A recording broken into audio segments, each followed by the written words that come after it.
Let's piss some people off.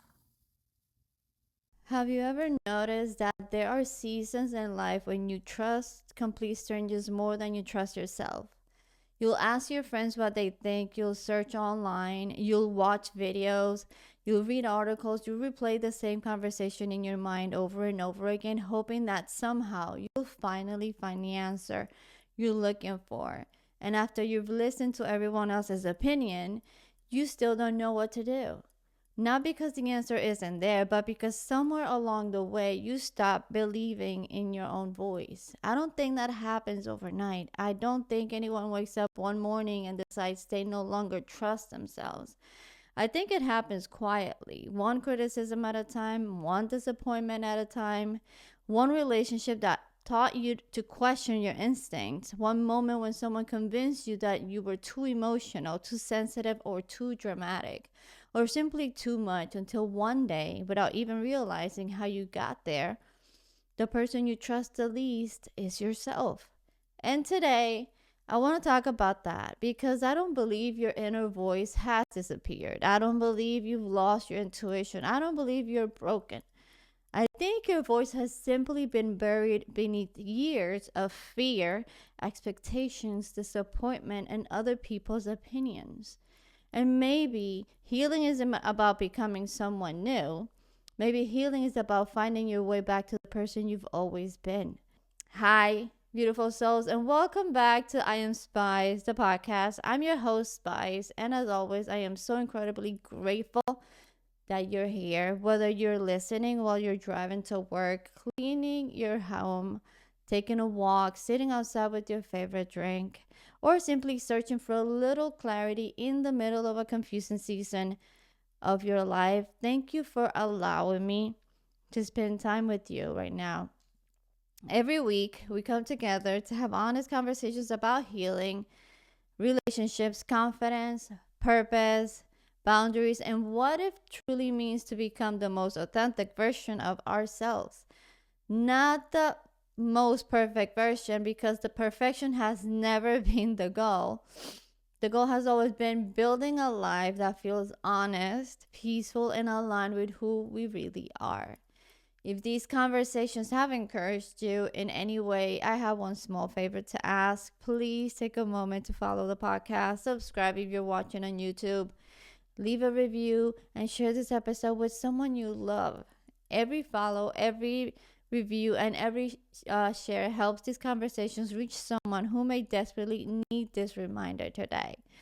You never know when one conversation, one sentence, or one moment of feeling understood can completely change the direction of someone's life.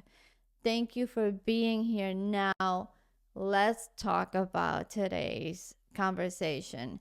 Last week, we had a conversation that stayed with me longer after I finished recording. We talked about how becoming the person we're meant to be often requires grieving the person we used to be.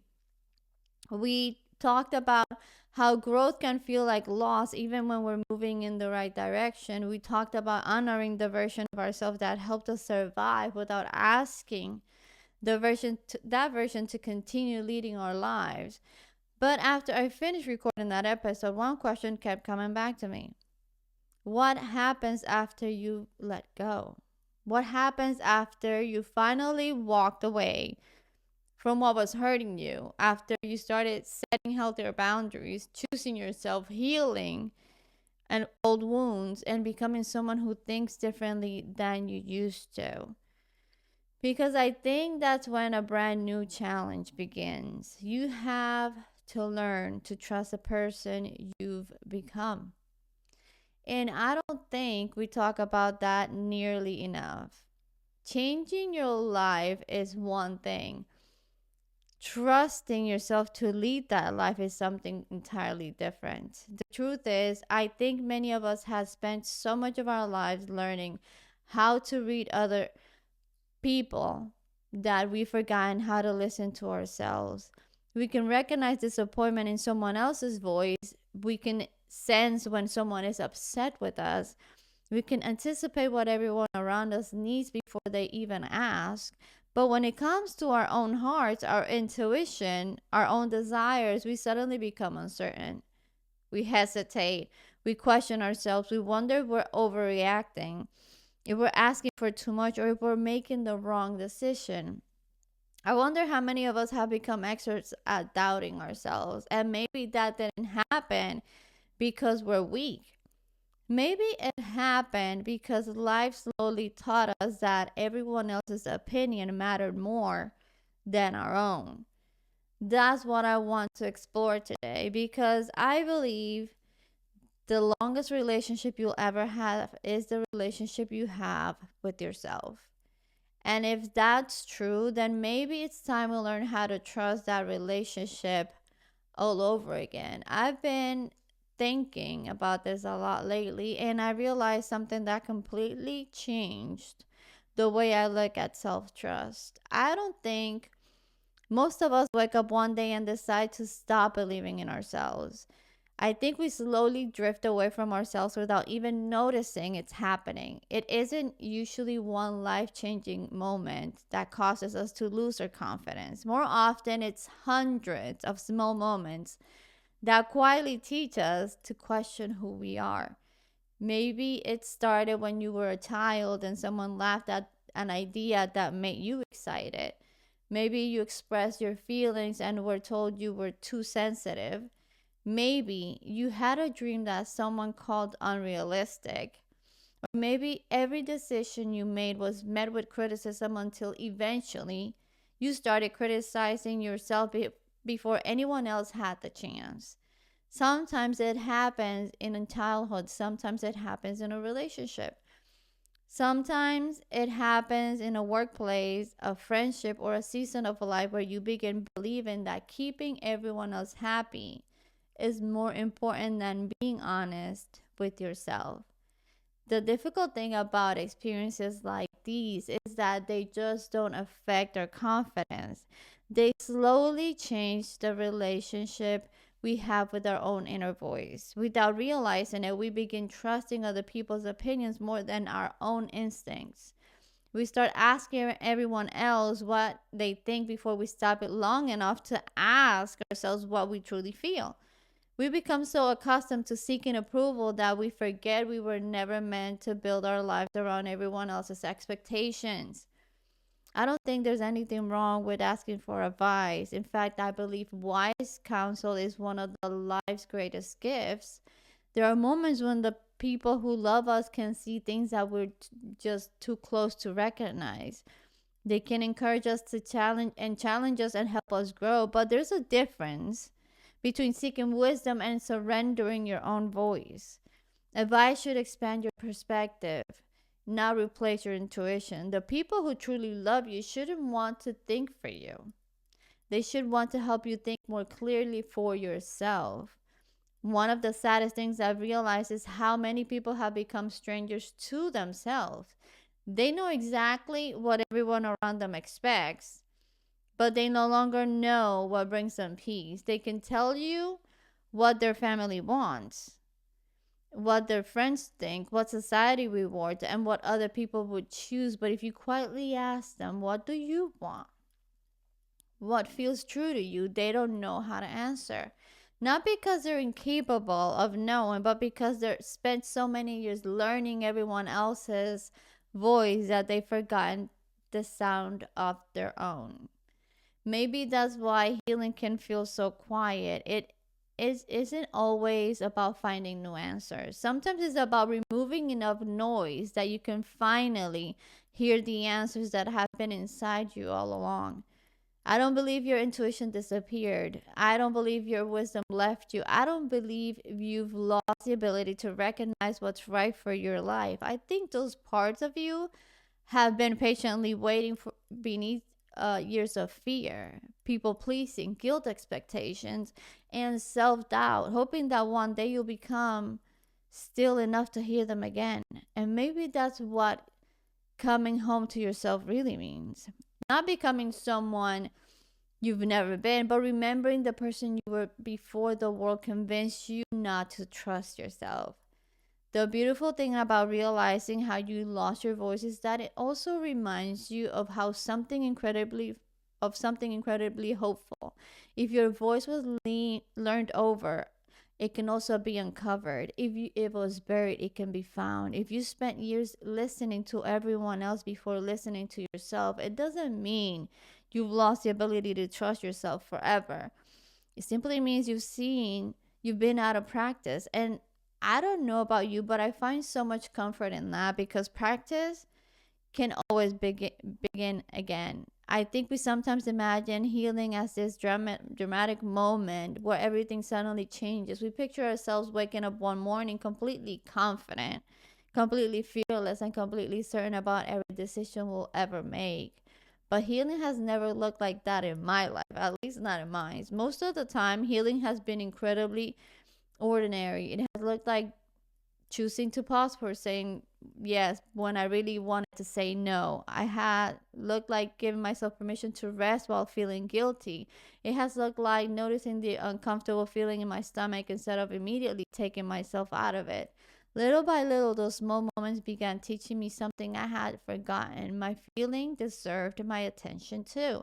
I think that's where trust quietly begins, not in the big life changing decisions, but in the small moments that almost no one else sees. It builds every time you listen to yourself instead of dismissing yourself, every time you honor a boundary instead of explaining it away, every time you choose honesty over people pleasing, every time you stop apologizing for having needs, emotions, dreams, or limits. Those moments may seem insignificant while they're happening, but over time they become evidence that you're becoming someone who listens to yourself with kindness instead of criticism. One of the things I've had to learn is that trusting yourself doesn't mean you always feel comfortable. Sometimes trusting yourself means disappointing someone else. Sometimes it means choosing the unfamiliar instead of the familiar. Sometimes it means walking away from people who no longer understand the person you're becoming. And sometimes it means sitting alone with difficult decision knowing that no one else can make it for you. Those moments are uncomfortable, but they're also the moments that slowly teach you something powerful. Every time you choose to honor your values instead of abandoning yourself, your trust grows a little stronger. I don't believe self-trust is built through perfection. I believe it is built through self-respect. It's built every time your actions begin matching the life you say you want to create. And maybe that's why healing isn't about becoming fearless. Maybe it's about becoming someone who no longer abandons themselves every time fear shows up. Because the truth is, fear will probably visit you again. Doubt may knock on your door from time to time. Old stories may still whisper in the back of your mind. But healing changes something important. It teaches you that you don't have to believe every thought that asks for your attention. You can acknowledge your fear, thank it for trying to protect you, and still choose to move in the direction that feels most honest to who you are becoming.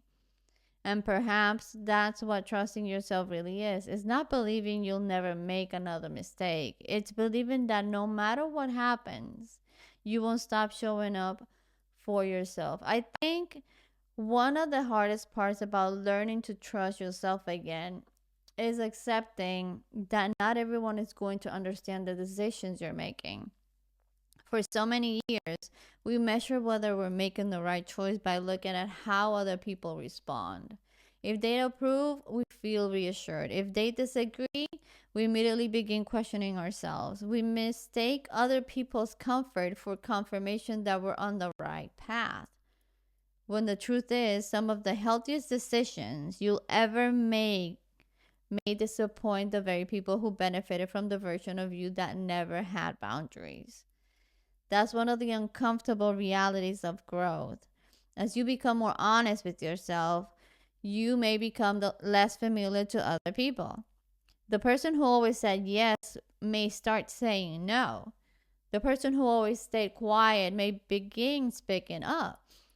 The person who always carried everyone else's responsibilities may finally decide to put some of that weight down. To the people who only knew the old version of you, those changes can feel confusing. Some may even call you selfish, distant, or different. But different doesn't always mean you're losing yourself. Sometimes it means you're finally finding yourself. I think we spend so much of our lives trying to avoid disappointing others that we never stop to ask a very important question. What has it cost me to keep up disappointing myself? That's a question that challenged me deeply, because every time we silence our needs to keep someone else comfortable, every time we betray our values to avoid conflict, every time we ignore what we know in our hearts because we are afraid of someone else's reaction, we're paying a price for that. The world may applaud our people pleasing, but our hearts quietly feel the weight of every time we've abandoned ourselves. The beautiful thing is that every time you choose differently, you begin writing a new story. The first time you say no, it may feel uncomfortable. The first time you choose rest instead of proving your worth through exhaustion, it may feel unfamiliar. The first time you speak your truth without apologizing for it, your voice may even shake. But every one of those moments become another reminder that your life no longer has to be directed by fear. Little by little, you stop asking, will everyone understand my decision? And you begin asking a much healthier question: can I look in the mirror and honestly say I was true to myself? I've come to believe that this is what emotional maturity looks like. It isn't making decisions that everyone agrees with. It isn't living a life that never disappoints anyone. Emotional maturity is having the courage to make choices that align with your values while accepting that not everyone will understand your journey. And that's okay. People can disagree with your decisions without those decisions being wrong. Your responsibility isn't to convince everyone else that your path is valid. Your responsibility is to live it with integrity. Maybe that's one of the greatest freedoms healing gives us. It slowly releases us from the exhausting need to earn permission to be ourselves. It reminds us that peace doesn't come from making everyone happy. Peace comes from knowing that at the end of the day, you honored your heart, your values, and the life you've been entrusted to live. And there is a quiet kind of confidence that grows when you realize you no longer need everyone's approval to believe you're moving in the right direction. One question I get asked all the time is, how do I know if it's my intuition or if it's just fear? And honestly, I think that's one of the most important questions we can ask ourselves. Because once we spend years doubting our own voice, it becomes incredibly difficult to tell the difference between the part of us that's trying to protect us and the part of us that's trying to guide us. For a long time, I thought they sounded exactly the same. I thought every uncomfortable feeling meant something was wrong. I thought uncertainty meant I was making a mistake. I thought if I wasn't 100% confident, then I shouldn't move forward at all. But over time, I've noticed something. Fear and intuition may both ask for our attention, but they speak very different languages. Fear is usually loud. It wants immediate answers. It imagines every possible thing that could go wrong. It demands certainty before you're allowed to take the next step. It says, what if you fail? What if they reject you? What if you embarrass yourself? What if this decision ruins everything? Fear loves catastrophic things because it believes its job is to keep you safe. Intuition is different. Intuition doesn't usually scream, it whispers. It often doesn't explain itself with pages of evidence of perfectly organized arguments. Sometimes it simply says, this doesn't feel right, or keep going, or not yet. This is the direction. The more I've learned to listen to myself, the more I realize that intuition rarely creates panic. It creates clarity. It may ask you to do something difficult, but it doesn't bully you into making a decision. It gently invites you toward alignment. That doesn't mean intuition is always comfortable. Sometimes your intuition will ask you to leave the relationship that everyone else thinks is perfect. Sometimes it will ask you to apply for the job you don't feel qualified for. Sometimes it will ask you to forgive someone. Sometimes it will ask you to walk away from something you've invested years into. The decision itself may be frightening, but underneath that fear, there's often a quiet sense of knowing, almost like you're so gently whispering, "This is the way I think." That's something many of us overlook. We assume that because we're afraid, we're making the wrong decision. But courage has never been the absence of fear. Courage is choosing what aligns with your values, even while fear is sitting beside you. Fear gets to come along for the ride, but it doesn't get to drive. One of the biggest lessons I've had to learn is that trusting yourself doesn't mean waiting until you're no longer afraid. It means deciding that fear doesn't get the final vote. Because if we wait until we're fearless, we'll spend our entire lives waiting. And life was never meant to be lived from the waiting room. It was meant to be lived through faith, through growth, and through taking one's honest step at a time. Every meaningful decision you'll ever make will probably come with some uncertainty. That's not a sign that you're doing something wrong. It's often a sign that you're stepping into something new. As I continued rebuilding that relationship with myself, I realized something else. Most of us don't actually struggle with making decisions. We struggle with taking responsibility for them. Think about how often we ask everyone around us what they would do. We call our friends, we text our family, we watch countless videos, we read article after article, we ask strangers online, and there's absolutely nothing wrong with gathering perspective. Wise counsel is one of life's greatest gifts. But sometimes, if we're honest, we're looking for wisdom. We're looking for someone to take the decision for us. Because if they tell us what to do and it doesn't work out, maybe it won't hurt us as much. Maybe we won't have to blame ourselves. Maybe we can say, well, that's what everyone told me. But eventually we have to accept something that can be both terrifying and incredibly freeing. No one else has to live with the consequences of our choices. They don't wake up inside of our lives. They don't carry our dreams, our regrets, our peace. Only we do. That realization changed everything for me. It reminded me that while other people can absolutely offer wisdom, they can never replace my own responsibility. At some point, every one of us has to make peace with the fact that this is our life. And if that's true, then our voice deserves to matter. Our intuition deserves a seat at the table. Our feelings deserve to be heard instead of constantly dismissed. The more I accepted that responsibility, the less I found myself desperately searching for someone else to tell me what to do. I've also learned that one of the greatest misconceptions about self-trust is believing that trusting yourself means you'll never make another mistake. Nothing could be further from the truth. Trusting yourself doesn't guarantee perfect decisions. It guarantees that you'll keep showing up for yourself no matter what happens. Think about the people you trust most in your life. You probably don't trust them because they've never made a mistake. You trust them because they've shown consistency, because they've been honest, because they've taken responsibility when they were wrong, because they didn't disappear when life became difficult.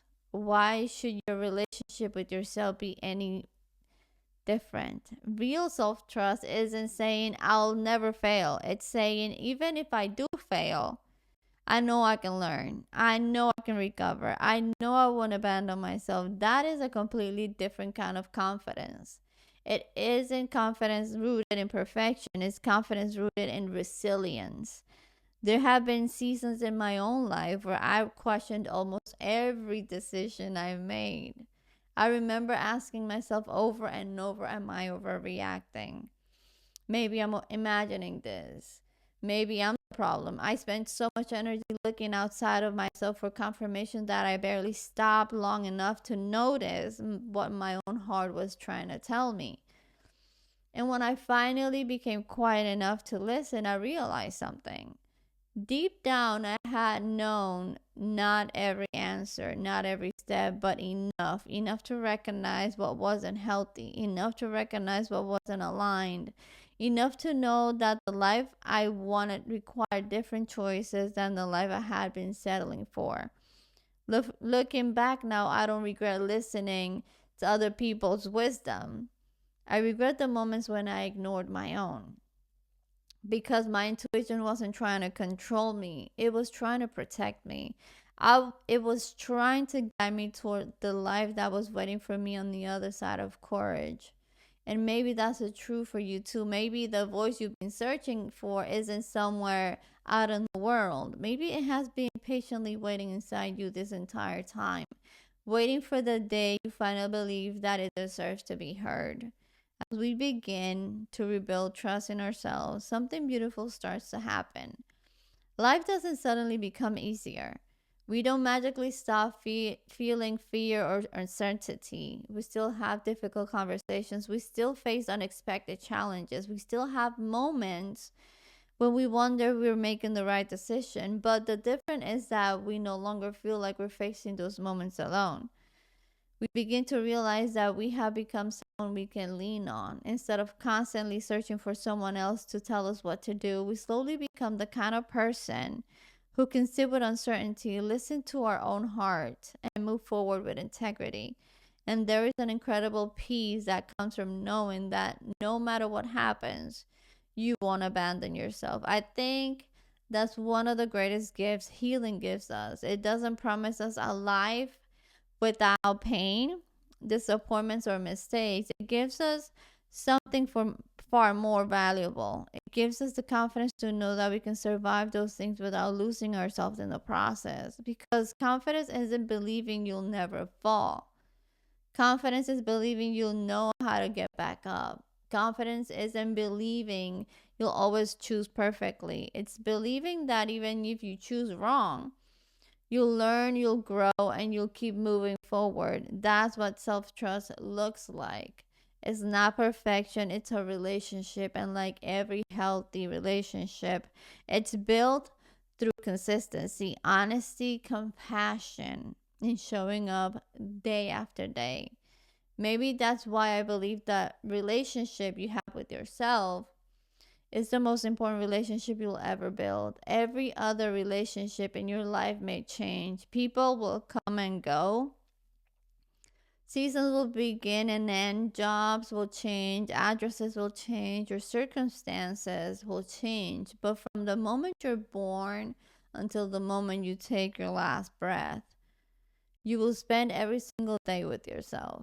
The question is not whether you'll have a relationship with yourself. The question is what kind of relationship it will be.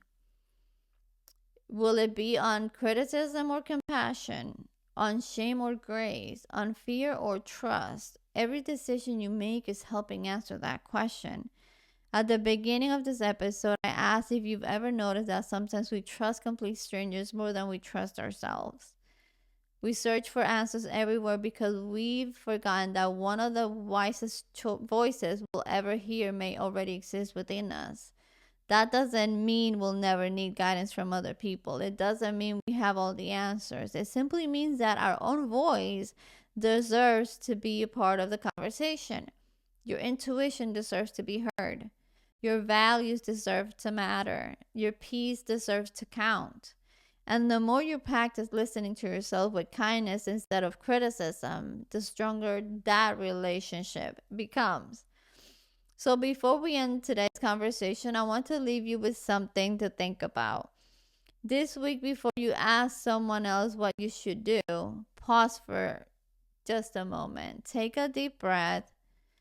Sit in the quiet for a little longer than feels comfortable. And ask yourself a simple question. What do I honestly think? What do I honestly feel? If I wasn't afraid of disappointing anyone, what would my heart tell me to do? You don't have to act on the answer immediately. You don't have to have everything figured out. You just begin by listening. Because self-trust isn't built in one life-changing decision. It's built through hundreds of small moments where you choose to believe that your voice matters. And if you spend years doubting yourself, I want you to hear this. You are not too late. You have not ruined your chances. You have not lost your intuition forever. The voice you've been searching for hasn't disappeared.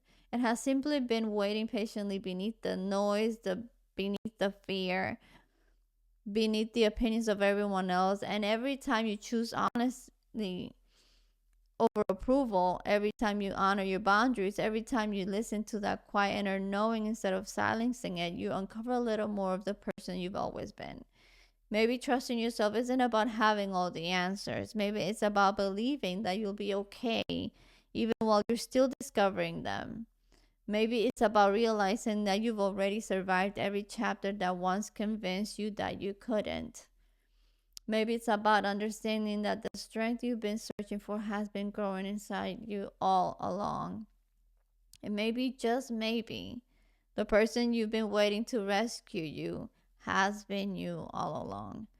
Thank you so much for spending this time with me today. If this conversation encouraged you, challenged you, or reminded you of something your heart needed to hear, I would be so grateful if you share this episode with someone you love.